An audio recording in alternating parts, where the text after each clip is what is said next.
Bugatti a vraiment réécrit le livre d'histoire de l'automobile en présentant dans les années 2005 je crois la Veyron, ensuite la Chiron. La Veyron a eu sa déclinaison Grand Sport et la Chiron n'a pas eu sa déclinaison Grand Sport, mais pour couronner un peu la gamme de la Chiron et aussi signer l'arrêt du dernier W16 non hybride de Bugatti et peut-être aussi la dernière Bugatti 100% Bugatti, vu que Bugatti est maintenant Bugatti Rimac. Bugatti sort la Mistral. Mistral, c'est un nom français, c'est le nom d'un vent français qu'on connaît dans le sud. Un vent qui souffle très très fort et c'est pas pour rien qu'ils ont appelé cette voiture la Mistral, je vous explique tout ça. Donc si on veut, la Mistral ce sera quand même la version roadster de la Chiron, même si c'est pas, elle s'appelle pas Chiron Grand Sport. Et pour l'occasion, Bugatti a quand même modifié le style de la Chiron. Donc la base technique c'est une Chiron, mais on reprend notamment les optiques à l'avant de la voiture noire, la calandre élargie. Et dans les photos, on a vraiment l'impression que c'est, je trouve, un peu une Chiron qui a été aplatie. Et en style, c'est un petit peu le cas aussi, mais moins marqué que sur les photos. On a une grosse lame en carbone à l'avant qui rappelle un petit peu la Pure Sport, celle que j'ai eu la chance d'essayer.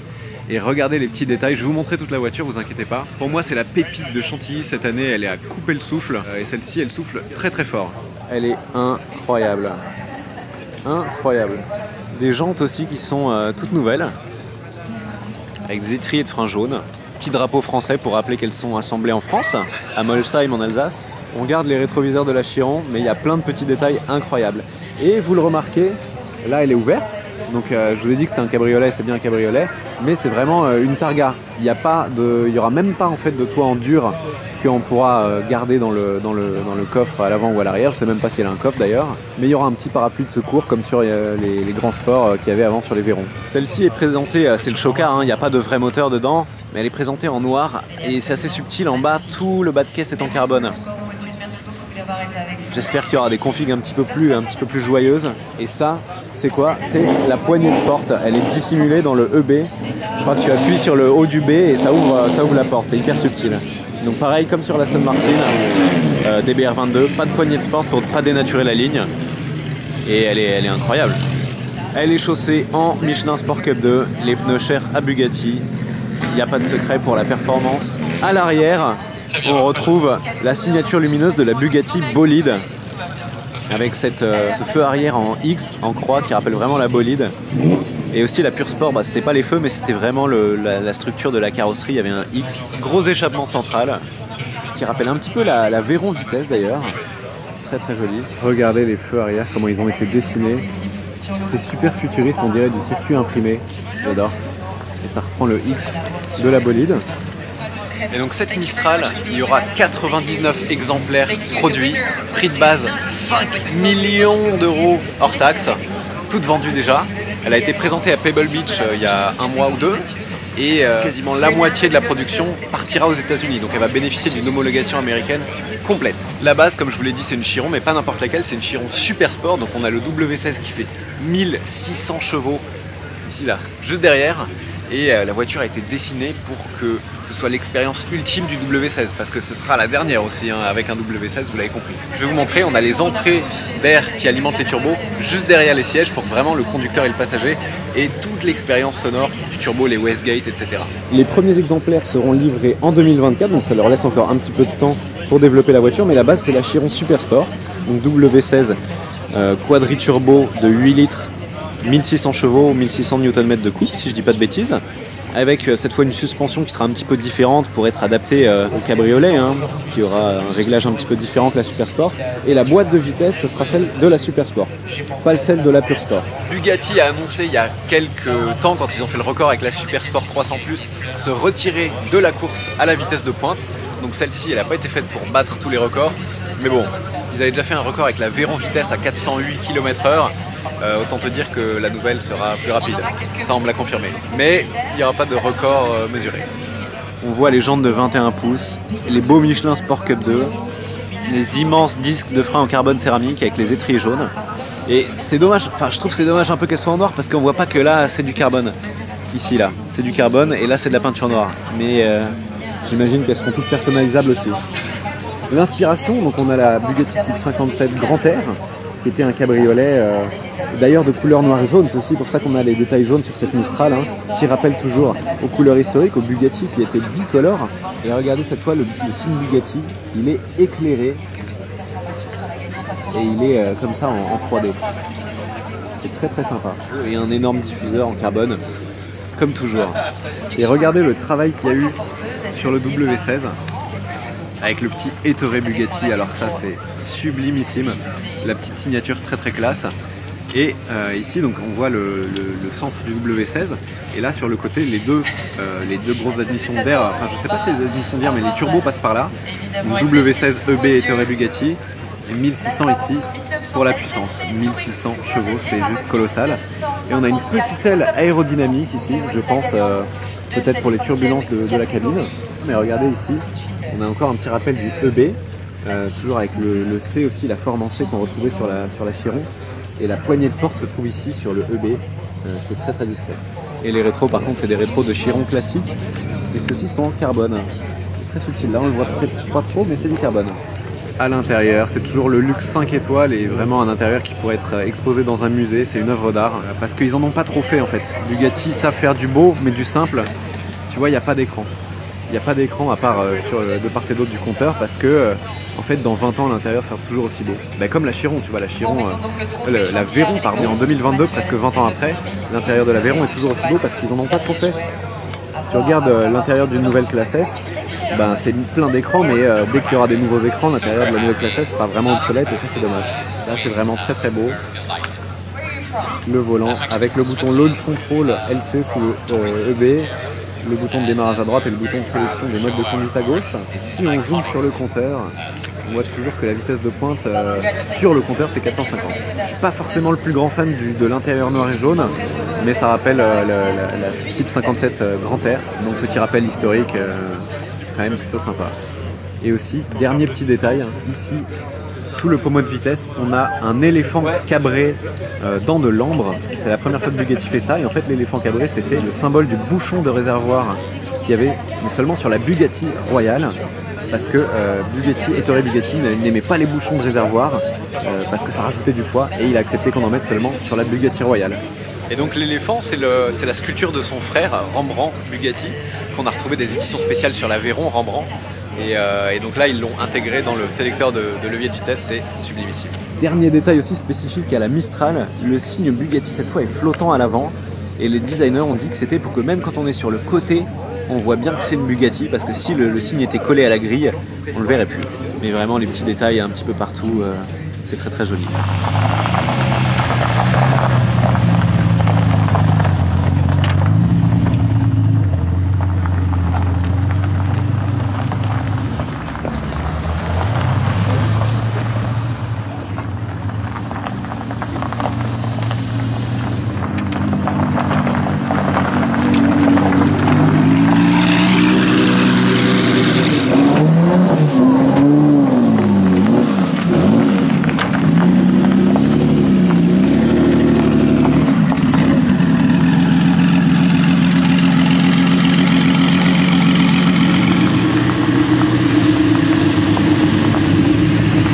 Pas que la Mistral ici à Chantilly, il y a aussi beaucoup d'anciennes Bugatti et de Bugatti actuelles de production, dont un sacré nombre de B110 et EB110 SS qui était la voiture qu'il y avait avant la Véron, avant en fait que Bugatti soit racheté par le groupe Volkswagen. Le B110 c'est une voiture qui est sortie à peu près en même temps que la F40. Donc vraiment dans les années 90 c'était une voiture analogue de sport et beaucoup de gens disent que la EB110 était quand même beaucoup mieux à conduire que la F40.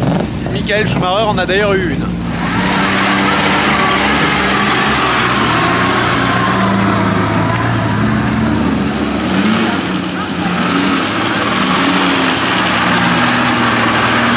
Le clou du spectacle c'est la Mistral, mais Bugatti est quand même venu en force parce que regardez ce qu'il y a là, vous n'êtes pas prêts. On a une Véron Grand Sport Vitesse WRC World Record, WRE pardon World Record édition qui avait à Goodwood, je sais pas si c'était exactement celle-là, mais à Goodwood il y avait toutes les éditions records, 408 ou 409 km/h sans le toit celle-là.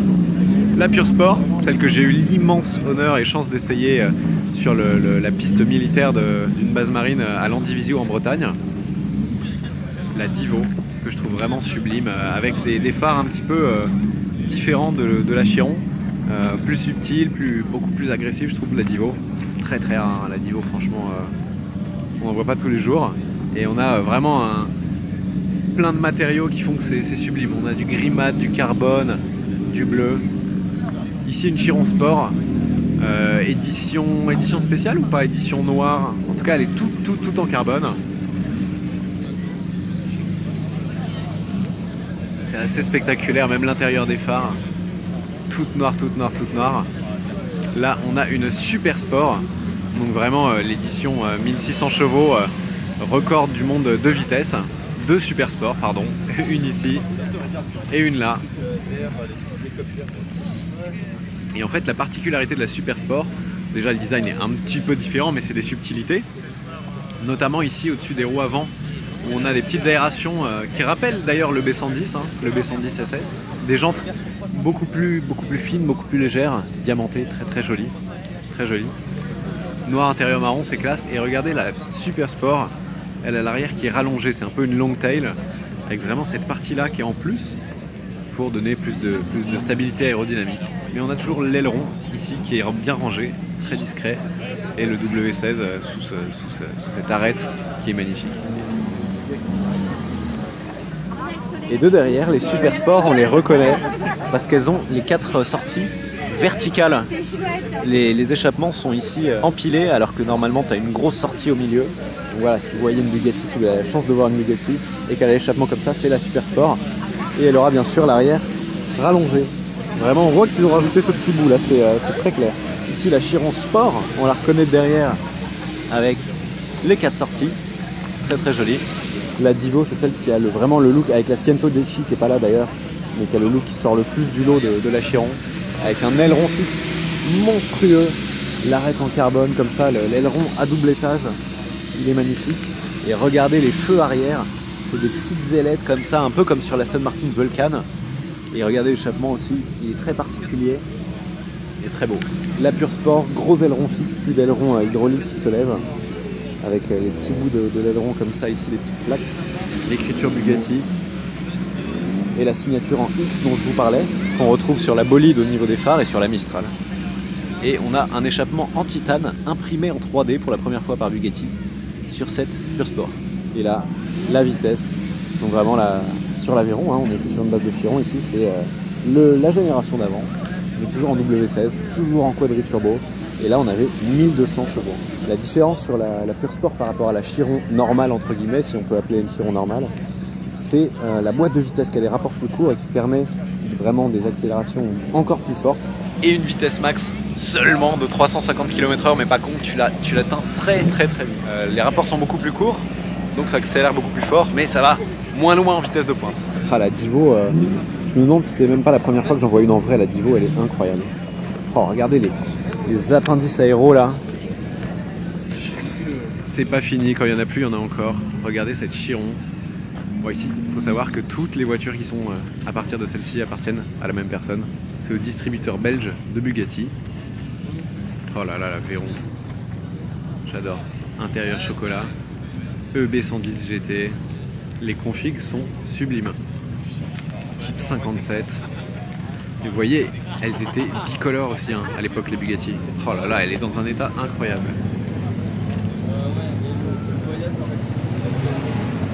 J'espère que vous avez apprécié la présentation de cette Mistral ici à Chantilly. Pour moi, un peu le clou du spectacle que j'attendais de voir depuis très longtemps. Elle est spectaculaire en vrai et j'espère qu'on va en voir bientôt dans d'autres couleurs. Merci d'avoir regardé cette vidéo. N'oubliez pas de mettre un pouce bleu et de vous abonner si ça n'est pas déjà fait. Et je vous dis à très bientôt pour plus d'aventures. Ciao.